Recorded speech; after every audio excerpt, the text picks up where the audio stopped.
मुअज़्ज़िज़ नाज़रीन, अब तक जितनी भी आपने मौलाना तारिक जमील साहब के बेटे आसिम जमील साहब की मौत की खबरें सुनी, वो सब की सब झूठ है, फेक है, उनमें कोई सच्चाई नहीं है। इस तरह बताया जा रहा है कि उन्होंने खुदकुशी की है, कोई कह रहा है जी मोहब्बत की शादी थी, पसंद की शादी हुई, फिर तलाक हो गई, डिप्रेशन में चले गए, उन्होंने अपनी जान ले ली है, डिप्रेशन में रहते, वो सब की सब बातें झूठ है।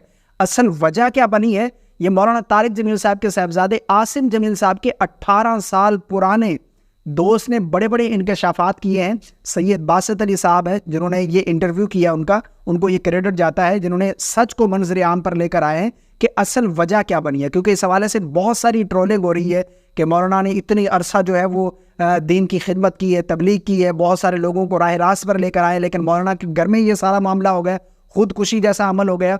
बहुत सारी बातें सुनने को मिल रही हैं, लेकिन असल वजह क्या बनी मौत की, आइए ये जानते हैं। ये वीडियो देखिए। अस्सलाम वालेकुम जी, मैं हूं सैयद बासित अली। इस वक्त मौजूद हूं तलंबा शहर में। मौलाना तारिक जमील साहब के बेटे की डेथ होती है। बहुत से लोग कहते हैं खुदकुशी हो गई है, बहुत से लोग कह रहे हैं हादसाती मौत है। असल हकायक मैं आपको बताने लगा हूं। उनकी ज़हनी हालात पे भी लोग बात कर रहे हैं कि वो डिप्रेशन में थे, बचपना था, कुछ ऐसी बातें कर रहे हैं, कुछ डिफरेंट। वो भी उनके दोस्त जो मैकेनिक हैं, इनके पास आके वो डिफरेंट चीजें बनाते थे, जैसे कि जहाज बना लिए, बैरी जहाज बना लिए या उड़ने वाले जहाज। क्या 30 साल के करीब करीब उनकी एज थी। तो जानते हैं इनसे। अस्सलाम वालेकुम जी। वालेकुम सलाम। भाईजान, क्या नाम है आपका? फहीम नूर जी। फहीम साहब, पहले तो ये बताएं, कैमरा मिल के उनके सामने में आप स्क्रीन आए तो इनको जरा फोकस करके बताएं, मुझे ये बताएं कि आप उनको कितना जानते थे?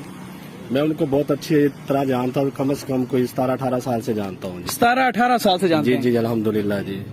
तो आपके पास क्यों आते थे वो? ये मैकेनिक बैरी जहाज वगैरह तैयार करते थे। छोटे छोटे? नहीं, बड़े होते थे। अच्छा। माशाल्लाह, हाँ, बहुत अच्छा उनका जहन था। ये नहीं कि बिल्कुल माशाल्लाह सही थे। अच्छा। बैरी जहाज वगैरह बहुत अच्छा उन्होंने तैयार किया। उनके मामले में मुझे लेके जाते थे।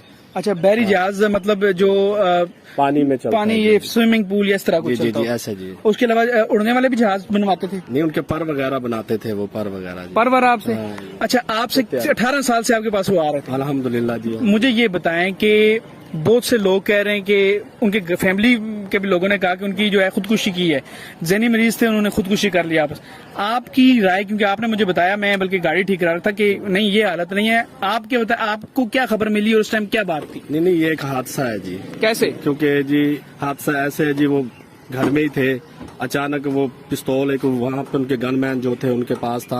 हाँ। वो खाली था। हाँ। बस वो उसी से वो खेल रहे थे तो यकदम वो गोली चल गई। ये एक हादसा था बस। अच्छा, ये आप कह रहे हैं वो यकदम चली? हाँ, यकदम चल गई।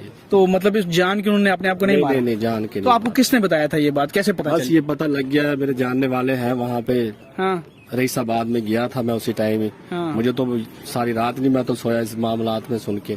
क्योंकि आपके पास 18 साल से बैठे थे। जी जी अल्हम्दुलिल्लाह जी। हमें तो बहुत दुख हुआ। इतना हमें बाप मरने का दुख नहीं हुआ जितना उसका दुख हुआ हमें। सच में? जी जी बिल्कुल जी, बिल्कुल ऐसे है।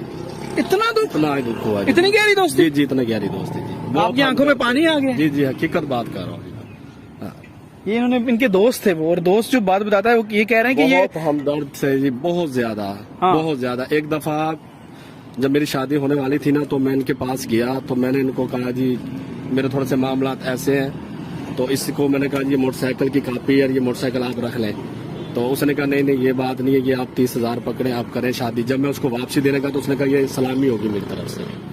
वाह यार, ना नाज़रीन, ऐसा बंदा। और बहुत से लोग ये कह रहे हैं, और मुझे भाई की तरफ से भी बयान आया कि वो उनके बड़े भाई हैं, शायद वो उनका डिप्रेशन का मरीज था। थोड़ा सा था प्रॉब्लम उसको ज़हनी तौर का, लेकिन इतना नहीं था। माशाल्लाह बिल्कुल ठीक थे, बड़े खुश मिजाज थे। यानी कि आप मिलते थे। वो असले वगैरह से खेलने का उनको शौक था? बिल्कुल नहीं, ऐसा कोई नहीं था। अच्छा, मतलब बस वो अचानक ही, बस वो गनमैन उनके जो खड़े होते हैं वहाँ पे। सुना आपको किसी दोस्त ने भी बताया, जो गार्ड वार्ड कोई आपका दोस्त साथ बैठा था, कि वो जो है अचानक गोली लगी? अचानक लगी है जी, बिल्कुल अचानक। क्योंकि उन्होंने सोचा खाली है। राम भाई भी इनके कजन हैं, वो वहीं पे थे। उनके कजन एक और थे, वो भी वहीं इकट्ठे जिम कर रहे थे वो घर में? हाँ जी। अच्छा, घर में जिम है? जिम में जी, घर माशाल्लाह बहुत जबरदस्त उन्होंने बना रखा जिम। अच्छा, जिम से वो फारग हुए और क्या हुआ? जिम में वहीं पे बैठे थे बस। वो बस खेलते खेलते 1 2 3 करते करते अचानक वो गोली चल गई। अचानक चली? अचानक चली। नाज़रीन, ये बहुत बड़ी खबर थी। इनको उन्होंने एक गाड़ी भी गिफ्ट की है। वो गाड़ी अगली वीडियो में मैं आपको दिखाऊंगा, लेकिन इन्होंने ये बताया है कि ये वाकई बहुत बड़ी खबर है कि वो हादसाती मौत है और इनके दोस्त थे। इनकी शादी पे उन्होंने पैसे दिए और कहा ये सलामी है, इनको जरूरत थी शादी की। भी वो बड़ी कोई और वाकया उनका? जी, बहुत अच्छे इंसान थे। जी, तो नाज़रीन, आप लोगों ने मौलाना साहब के बेटे के दोस्त की ज़ुबानी ये सारा मामला सुन लिया कि ये हादसाती मौत थी, कोई खुदकुशी नहीं थी। उन्होंने खुदकुशी नहीं की, बल्कि उनकी हादसाती मौत हुई है। और इस चीज़ को अगर आप मज़ीद जानना चाहते हैं तो उर्दू पॉइंट के ऊपर मौलाना तारिक जमील साहब के एक भाई हैं, डॉक्टर साहब, उनका भी इंटरव्यू, उन्होंने भी इस तरह बताया है कि वो हादसाती मौत थी, अचानक ही गोली चल गई है, कोई उन्होंने खुदकुशी नहीं की। आप कहेंगे कि भाई का इंटरव्यू है, हो सकता है उस वक्त उनको इस बारे में इल्म ना हो कि मौत की क्या वजह बनी है। बहरहाल ये हकायक ये हैं कि वो खुदकुशी नहीं थी, वो एक हादसाती मौत थी। खुदारा इसको दूसरा रंग देकर वो जो उनके वरसा हैं उनको मजीद तकलीफ ना दे, मजीद उनको अजियत ना दे। अगर कोई शख्स तकलीफ में है तो उसकी तकलीफ को महसूस करें, ना कि उसकी तकलीफ को आप महसूस करके आप खुश हो, खुशियां मनाएं, जश्न मनाएं। ये इंसानियत नहीं होती। अस्सलामु अलैकुम वरहमतुल्लाह।